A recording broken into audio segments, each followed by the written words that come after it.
20 million Americans. You have it overseas, you also have it here. What to expect next?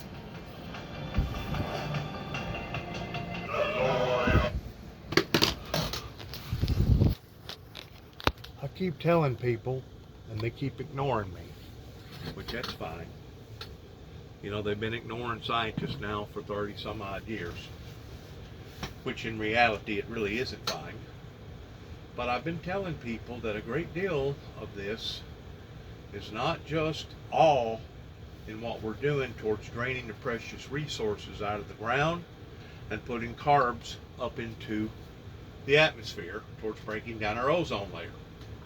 This has got to do with the protection hand of the Almighty, that He has basically lifted His hand off of us in the protection field to the degree that now we're getting exactly what we've been putting out for the past 30 some odd years, and it's making it extraordinarily rough on a great deal of communities, countries, nations, and this planet.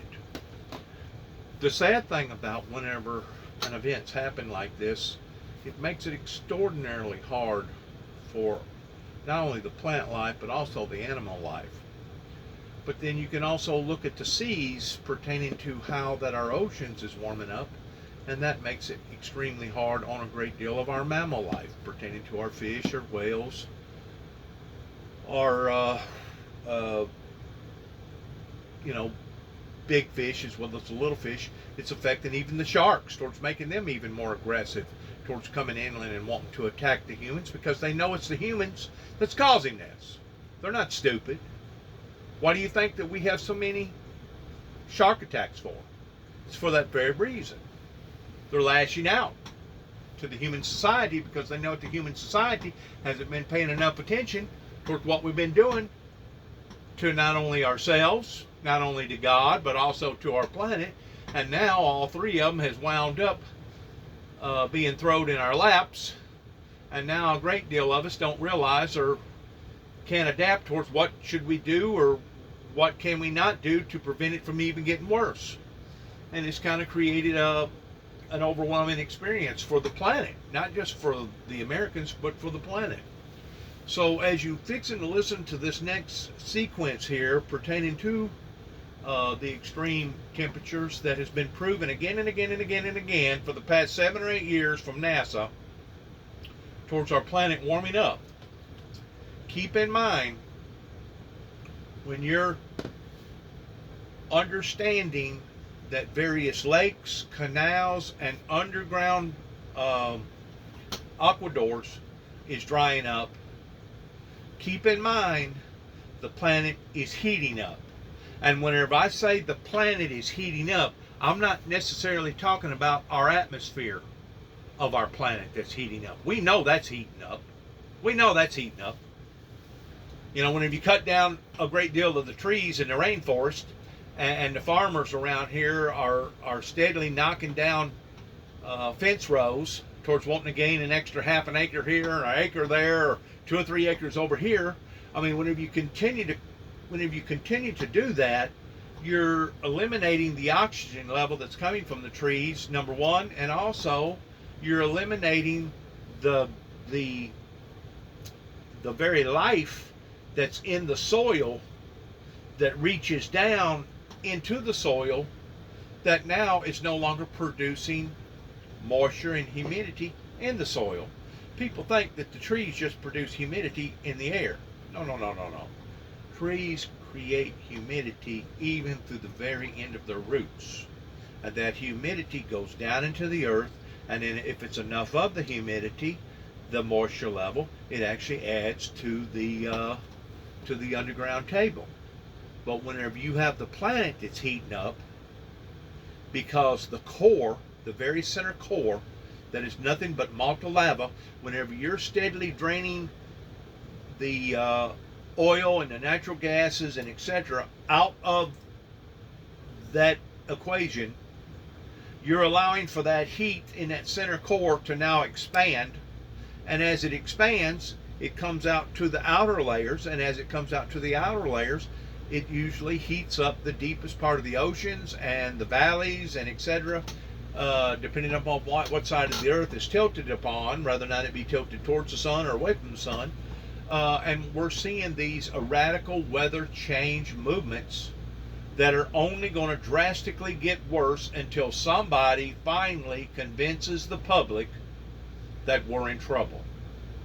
We're in trouble as a society. We're in trouble as a Christian society. We're in trouble as a global society. Until we finally come to that conclusion that we're in trouble, we're only going to continue to get further in trouble. We're only going to see extreme, more weather, climate issues that is going to be devastating, absolutely devastating to some places of the world, regardless whether it comes in the form of fires, extreme heat towards people not being able to, have adequate cooling devices to be able to stay cool enough during the hot times, or the atmosphere, the upper atmosphere is so hot that it holds more moisture to the degree that whenever it does rain, it just don't rain a little bit, it rains tremendously. Now, for the past 3 days, right here in Northwest Tennessee and the surrounding areas,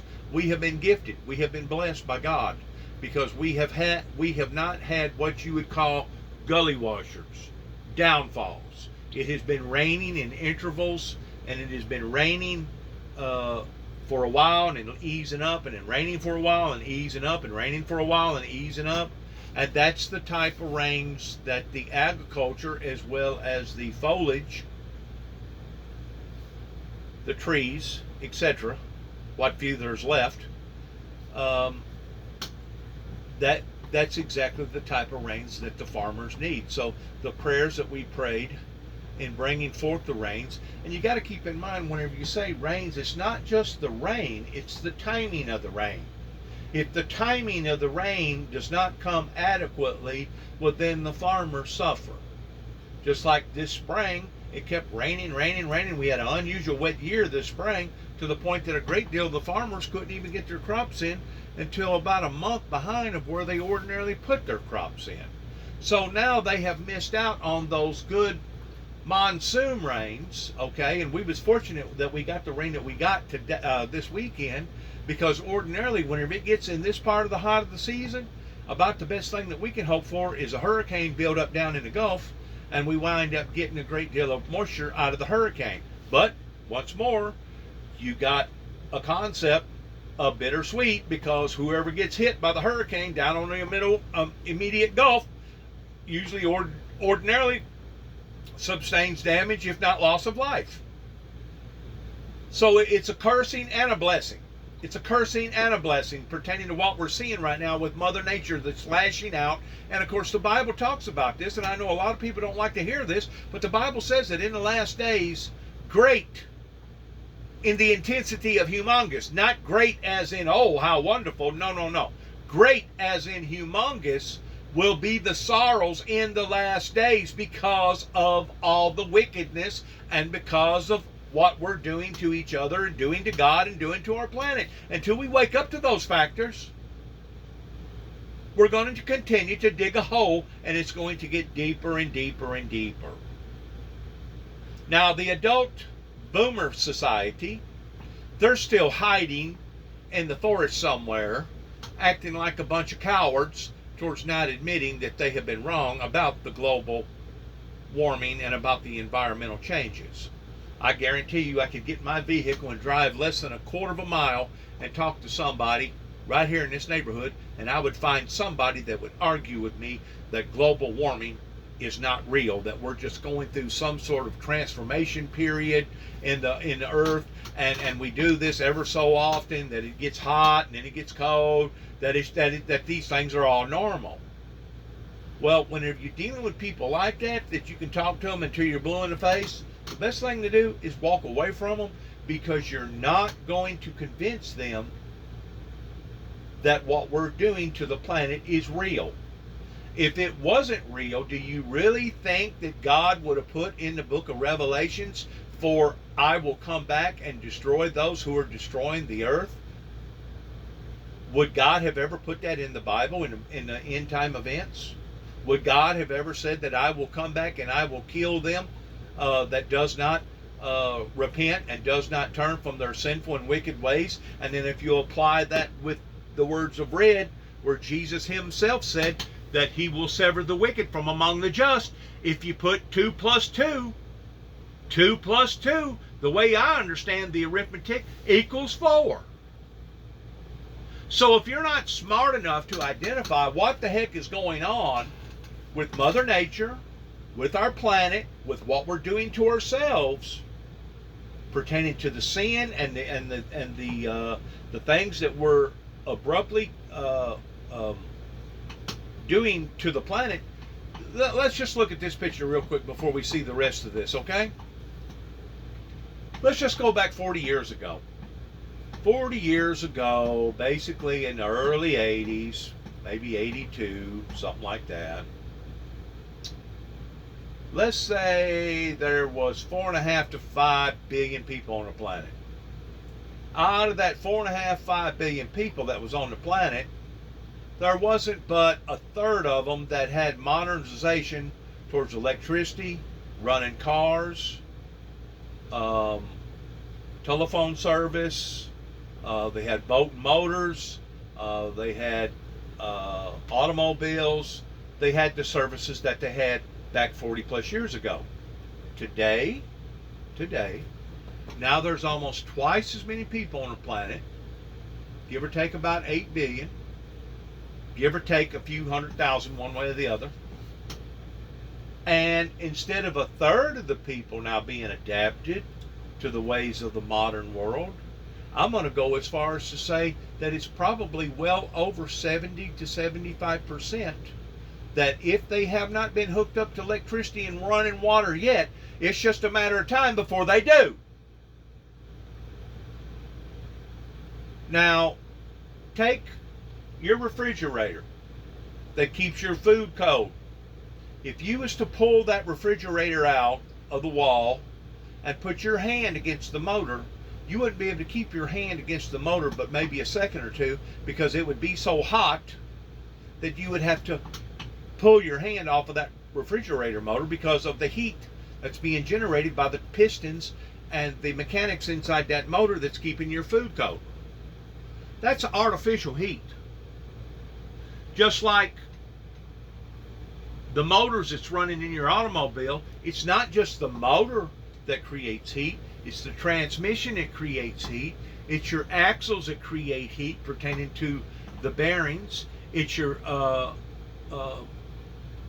friction of the tires that meet against the pavement of the road that create more heat, that makes the asphalt get that much hotter, especially whenever the asphalt is black, that absorbs the heat. So we're actually on a path right now of doom and gloom if we don't change our ways and if we don't start figuring out what we're actually doing to ourselves and to the planet. And the only thing that will inspire people of doing the right thing and how to do it and why to do it is going to be the Holy Ghost. It's going to be the Comforter. It's going to be the Protector. It's going to be the Enforcer. It's going to be the inspiration of our towards inspirating this young society towards what to do, how to do it, and where to do it. If we're going to survive this thing, I'm telling you right now, we're going to have to rely upon the wisdom of our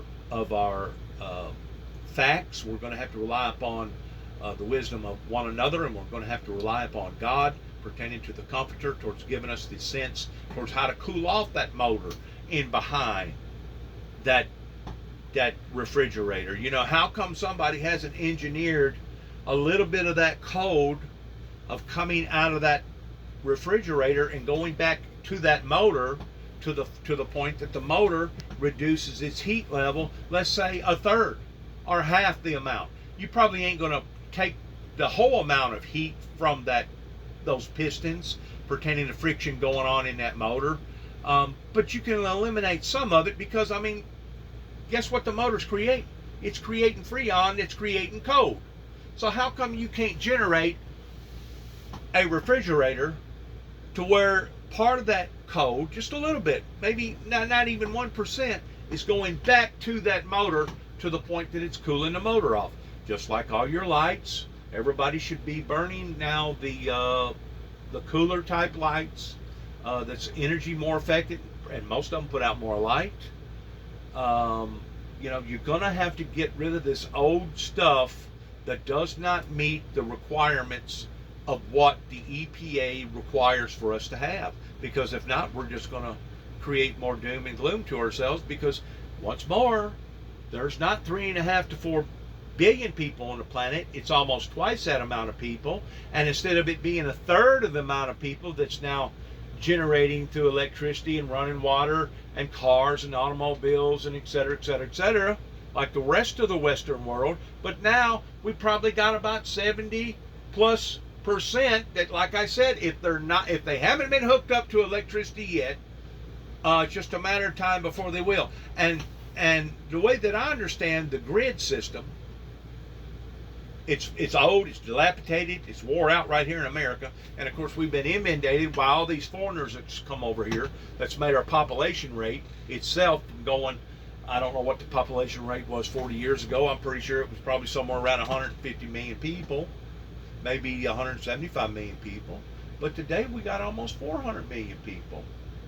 All these people are coming over here to America, and whenever you got more people, you got more needs. Whenever you got more needs, you got more services to have to provide. Our system was not set up that way to provide this type of adequacy to this many people. That's the reason why we're seeing brownouts and blackouts all over America whenever it gets extremely, extremely hot or extremely, extremely cold, just like what happened down there in Texas, which helps to verify the things that I had predicted in the year 2007, towards there are going to be major electrical disturbances. But getting back to foreign countries, the way that I understand it, they have these big, humongous generators that are built by various companies, probably all over the world now, that are basically the size of a boxcar on a train, about half that size, or maybe even about half the size of a tractor truck that carries precious cargo up and down the road. But they have these humongous generators that they can now put out in the middle of Timbuktu, way up in the Amazons, or way up in the Indian forest, or way up in Africa, and they can hook up. I think it's something. It's amazing how much wattage that these things can create. I think it's something like 200 homes that they can actually provide electricity for. But once more, you got to wire it in. Once more, you got that big generator that's creating all that heat with that big motor. You got to fill it full of gasoline or diesel, whatever it takes, natural gas, propane gas, however you got the thing hooked up. But all this is good, but you're not considering all the artificial heat that we're creating all the way down to the smallest light bulb. Because this is, in fact, artificial heat. It's bad enough to have 8 million people on the planet with all the heartbeats and everybody running a rate somewhere around 96, 97, 98 degree temperature. That's bad enough. But whenever you multiply that by probably 1 million, pertaining to the light bulbs, pertaining to all the friction, pertaining to all the little bitty motors that's running, regardless whether it's your air conditioner or your Freon in your ice box, or other little motors and gadgets that create heat, or your vehicle heat on your motor or your transmission. Look at all these jets that's going up into the air. That's not just creating carbon dioxide, which they have improved those quite significantly in the past 25, 30 years. But look at the heat that they're generating that's coming out of each one of those motors that's producing that much torque to be able to uplift an airplane and take 400 or 500 people up in the air and take them from here to, let's say, the other side of the world. Whenever you multiply all that artificial heat plus the human consumption, plus draining the oil out of the ground that was meant for a protection shield to prevent the heat from expanding from the core of the earth, plus tearing down the ozone to the point that now the rays that's coming down on us are like twice as intense, that causes skin cancer. That also produces more heat that's generated in our oceans, and then whenever you have the ice that's melting, that no longer is there to perform the code in keeping the balance, you have a recipe here of a catastrophe. You got the perfect storm brewing towards basically the planet Earth becoming uninhabitable. And whenever I say uninhabitable, I'm just not talking about the humans. I'm pretty sure the humans is pretty smart. There'll be a great deal of us that will slip through the cracks towards not making it. But, you know, you may be thinking, well, we can live underground. Well, can you? Can you live underground? I mean, if we're not smart enough to identify in what we're doing up on top of the ground, do you really think we're going to be smart enough to identify towards living under the ground? We're going to have to put our heads together if we're going to figure out the internal problems of our planet, and we're going to have to put our heads together whenever it comes to common sense and understanding that there are consequences for living a ungodly lifestyle. And I don't care what you say, according to the Bible that I read, which is the King James, tells me 2 women that are having sexual intercourse, or 2 men that are having sexual intercourse, is a violation of God's standards. And whenever you're violating God's standards, you're violating God. Whenever you're violating God, then God takes that shield of protection off of you, and now he'll just throw you to the wolves towards the degree of whatever happens to you because you basically brought it onto yourselves. God gets tired of people biting the hand that feeds him, that is feeding you. And whenever people are not appreciative of the things that's coming from the Creator, whenever people are living the lifestyles that they're living towards basically being an abomination in the sight of God, that's whenever God basically gives us over to a reprobate and lets us believe a lie and to become damned. The bad thing about becoming damned pertaining to the ungodly, now it starts affecting even the godly. Now it starts affecting even the atheist or the agnostic. Now it starts affecting the innocent pertaining to the children. Now it starts affecting everybody and everything, including the trees, the animal kingdom, as well as the ocean kingdom, the sea kingdom. So one problem exacerbates another problem that exacerbates another problem to the extent of where we're heading right now as a society, as a global society, not just here in America, but as a global society. And if you don't believe me, please watch this next segment that is fixing to come on TV in regards to those things that I just got through discussing. Thank you very much. As well as Condé Nast Traveler. But it's now time for us to... Let's go forward a little bit. This is some sort of commercial. All right, let's go with this. Tremendously. Prevagen, healthier brain, better life. Here we go. An extreme heat wave across Europe is setting records and driving wildfires across the continent. Out of control fires in France, Portugal, Spain, Italy, and Greece are popping up quicker than firefighters can stop them. In Spain, look at this. A passenger train was surrounded by flames on both sides of the track.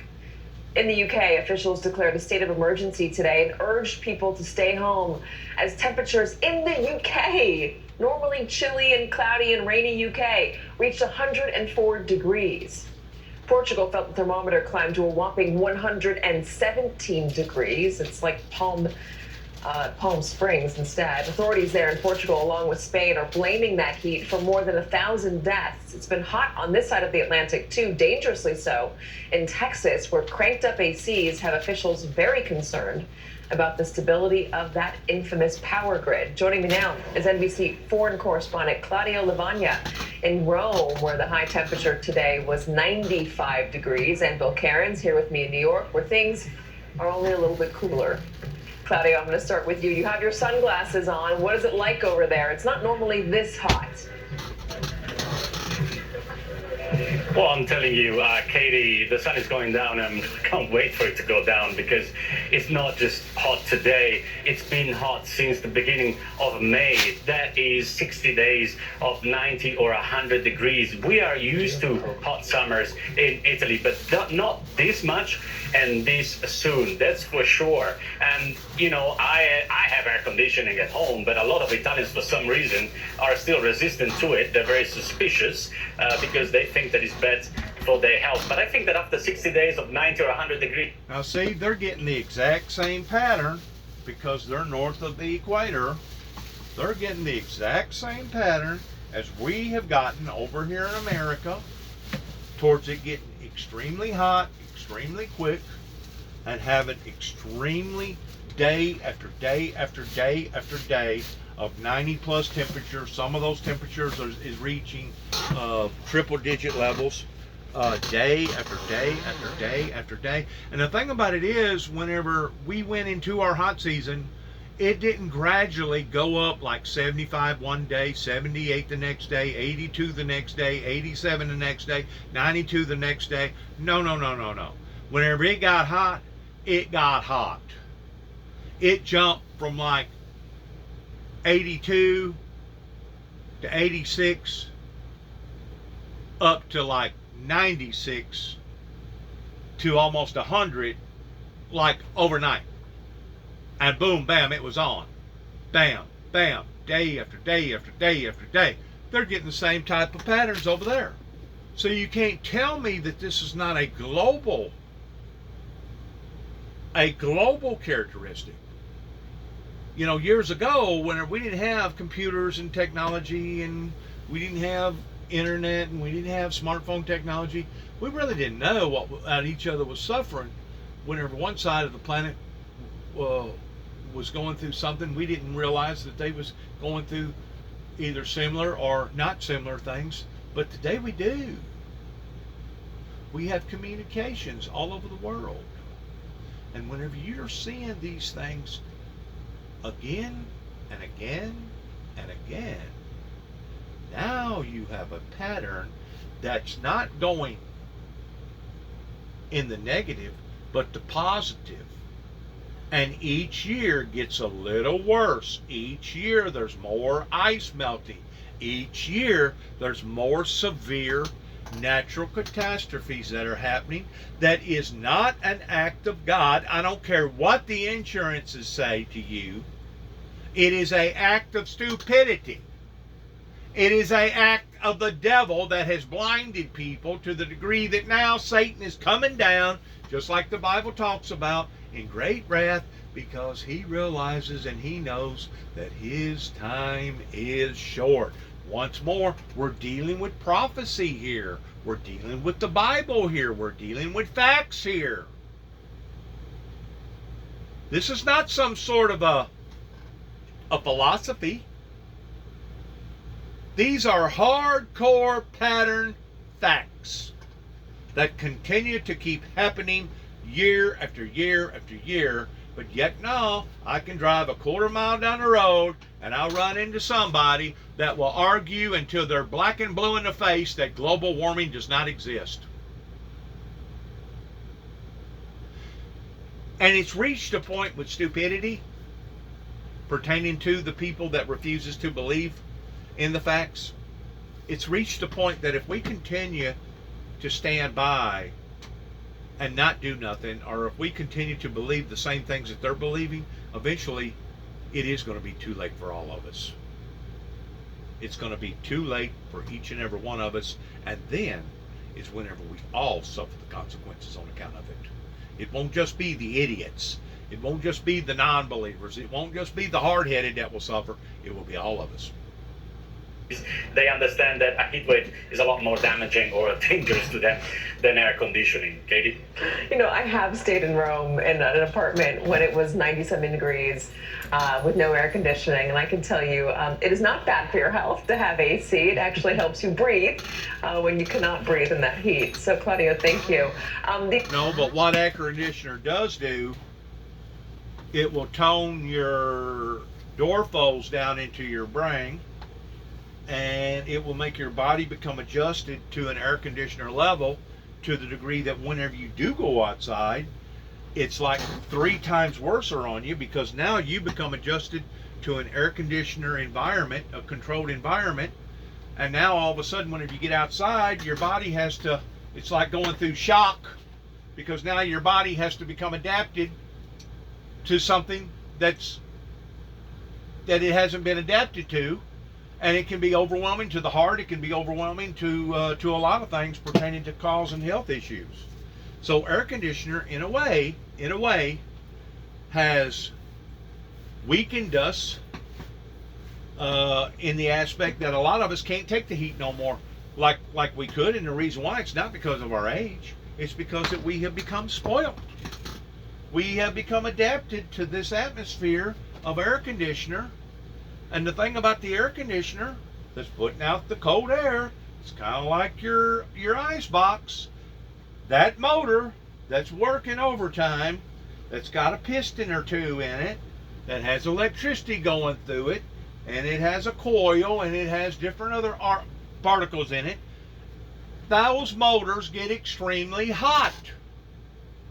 And how come the air conditioning, AC, environmental engineers have not already engineered some sort of a way of captivating some of that coolness that's coming out of the main vents in the front, circling it back around to the point that it can cool or pre-cool part of the heat coming from the motor that's generating the coolness? They act as if that it don't matter. Okay, well, if it's only 1 or 2 motors going in the planet, it probably don't. But whenever you have 1 or 2 trillion motors going on the planet that's doing the exact same thing, along with your car motors and your transmissions and your bearings and the friction with your tires hitting the road, and you got airplanes, and then you got the big factories that's generating all this other types of heat, it all contributes to the 8+ billion people that's on the planet towards us watching these radical weather changes that are happening every year, not just here in America, but all over the planet. And if you don't believe me, please watch some more of this. These wildfires, though, that you're seeing, have firefighters, how are they at containing them, especially with the winds? Well, wildfires in Italy during the summer and the hot season are very common, but we have seen nothing in this country compared to what we've seen in other places in Southern Europe, like Portugal, Spain, and France. In France, there is still a raging wildfire in the southwest, where the authorities have called it the fire of the century. 1,700 firefighters were employed to put that out. They're still fighting it. 16,000 people had to be evacuated from that area. So you can imagine what hell that is. In other parts of Southern Europe, Portugal and Spain, also affected by hundreds of wildfires, with a death toll in those parts in Portugal and Spain due to the heat that is starting to read like a war bulletin. 650 people died last week in Portugal alone due to not only forest fires, but especially due to the heat. And that does sound like a war bulletin rather than a heat report. Claudio, thank you very much. Go get in some shade, my friend. Bill Cairns, let's talk about what's happening here. Texas specifically is worried. What are we seeing? Well, what happened in Texas and the Central Plains is kind of what we expect for typical, maybe summer-like heat wave. It's been long duration, of course. What's happening in Europe is more extreme. 1,000 deaths already. The number will likely go way higher. We're still at 96 in London, 100 in Paris. By the way, it did hit 100 today in the UK. The all-time hottest temperature was 101.6. Tomorrow, we will likely probably break that because it will get a little warmer there. They are calling for a high temperature of about 101 in London. They're like, that's unheard of. A lot of people with AC, it's not typically that warm, so it's harder. Their infrastructure is not meant for it. One airport, they said the runway was melting. You think, why? Why does it melt? Well, it's not built the same way as our roads would be built, say, in the desert Southwest. They're just not used to it or equipped for it. So bringing it back home, we still have 36 million people in the middle of the country that are under heat advisories and heat warnings. It's been an incredibly hot summer, especially in Texas, and dry. The drought is becoming a huge issue. The Rio Grande River, which comes out of Colorado and dives down here along the Texas-Mexico border, comes to an end now. It doesn't continue to flow. That's how low the water levels have gotten. Yes, there are springs downstream, but by Big Bend National Park, you can't raft, you can't canoe because the water is ending. So the drought is a huge problem, along with the heat throughout central portions of the U.S.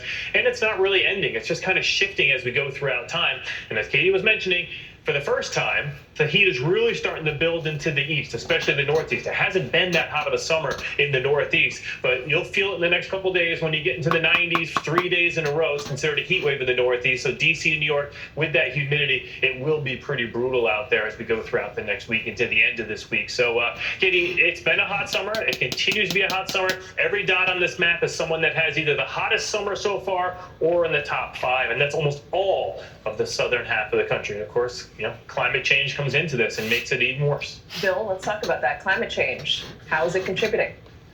Well, we know for attribution studies. In other words, we can have a weather event, and then we can go and do the study on it to see how much was that weather event, how much worse was it because of climate change. We know that with heat and cold, they are highly influenced by climate change. And we're at this really weird period right now where climate scientists spend about the last 20, 30 years trying to convince everyone that climate change and what we're doing as humans is bad for our planet and causing our planet to warm because of greenhouse gases. But now that a lot of people realize that, Katie, now it's like, what are we going to do about it?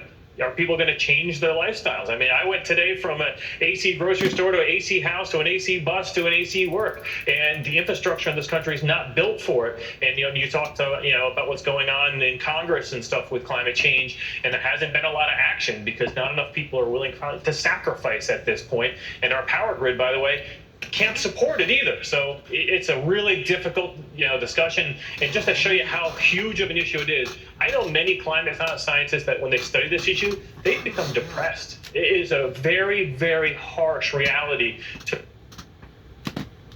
study this issue. They become depressed. It is a very, very harsh reality.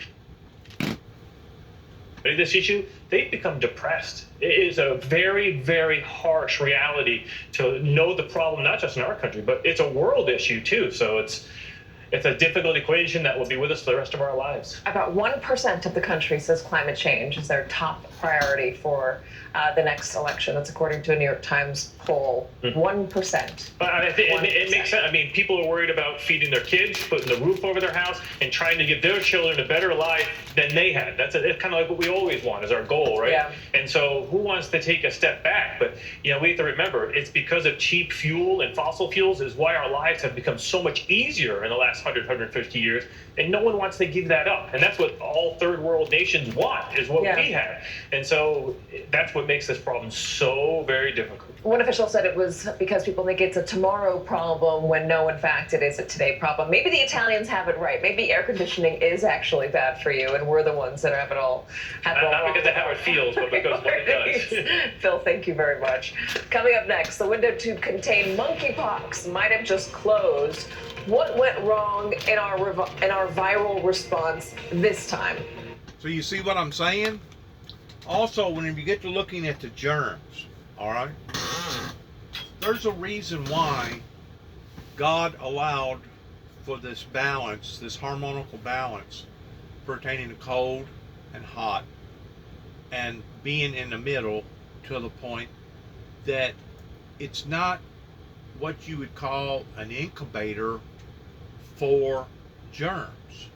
Well, whenever the planet warms up, now you have an incubator for more germs. Whenever you have an incubator for more germs, now you're going to have more pandemics. You're going to have more people getting sick. You're going to have more stuff happening in the medical industry because there's going to be stuff evolving because of stuff that didn't occur now is occurring. So as I spoke up a while ago, one problem, as Einstein used to say, forever action requires a reaction, and we're reacting in the opposite direction of the way that we should be reacting right now with the climate changes that we're all facing, and we know that the facts prove. It's kind of like how that we're reacting or have been reacting for the past 30 plus years pertaining to all the gun violence, all the suicides, especially when it comes to the military style guns, of people getting out here and going crazy with a military style gun, like just recently happened down in Texas towards some idiot killing, what was it, 21 children and 2 teachers or something like that. Where our response level is very, very slow towards these emergency situations. And I'm just afraid whenever it comes to the environment, hey, if we play around with this very much longer, we're going to see natural catastrophes on levels that we could not even begin to imagine. Not counting the stuff that's happening, like you're looking at right there, in regards towards algae and allergies and different types of diseases that are being formed, because you no longer have that harmonical balance that God put in place towards the ice being cold enough to keep the world a little cold during the winter, and some of the winters was tough back 150 years ago. But as we're gradually going from 150 years ago compared to where we are now, we're heading down a road of catastrophe. And if we're not smart enough to identify that, and if we're not smart enough to admit to that, you're probably one of the ones that don't care about walking off into the mouth of the volcano. But I got news for people that's walking off into the mouth of the volcano. Just because you want to decide to walk off into the mouth of the volcano doesn't mean that I have to walk off into the mouth of the volcano. And that's the reason why that I record stuff like I'm recording and talking about stuff that I'm talking about right now, that hopefully some of my social media platform will get out there to somebody that will be able to convince somebody of, you know what, we need to start taking this stuff more serious, don't we? Yeah, we should have started taking the gun violence whenever the first Sandy Hook thing happened way up north. We should have taken that serious, but we didn't. We brushed it off, out of sight, out of mind. Well, it won't happen again. Well, it did, and it is, and it still is, and it's not going away until we address the problem, just like global warming. It's not going to go away until we address the problem, and address the problem accurately. Thank you for your time. Good luck to each and every one of us as we go forth in today's society. God bless America. God bless America's troops. And God bless those who are seeking a better, righteous way of life that will be self-sustainable for all of us. Thank you for your time. Thank you for your prayers. And shalom.